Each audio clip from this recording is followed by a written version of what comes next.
Perkembangan di Asia Barat.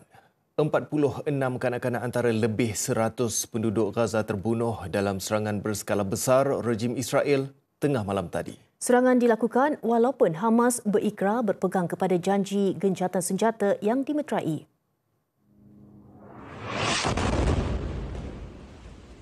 Setakat ini, 42 kematian dicatatkan di bahagian tengah Gaza, manakala 31 lagi maut di utara dan 18 lagi di wilayah selatan.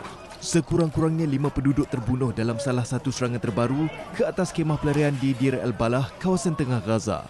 3 lagi kematian dilaporkan apabila tentera Israel mengebom kawasan kemah pelarian di Al-Mawasi, lokasi yang menempatkan ratusan lagi penduduk. Sementara itu, seorang ibu dan anak perempuannya turut terbunuh selepas kediaman mereka di kawasan Tal Al-Hawa, utara bandar Gaza, musnah dalam serangan udara.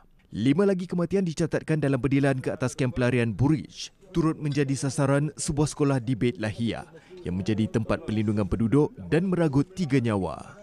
Kementerian Kesihatan Gaza sebelum ini memberi amaran jumlah korban dijangka terus meningkat memandangkan ramai mangsa masih terperangkap di bawah runtuhan bangunan selain kekurangan peralatan menyelamat di lapangan.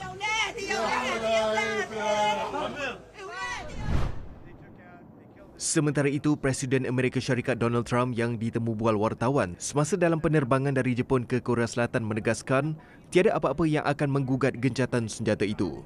Katanya gencatan senjata di Gaza masih kekal walaupun berlaku serangan Israel yang membunuh sekitar 100 penduduk Palestin.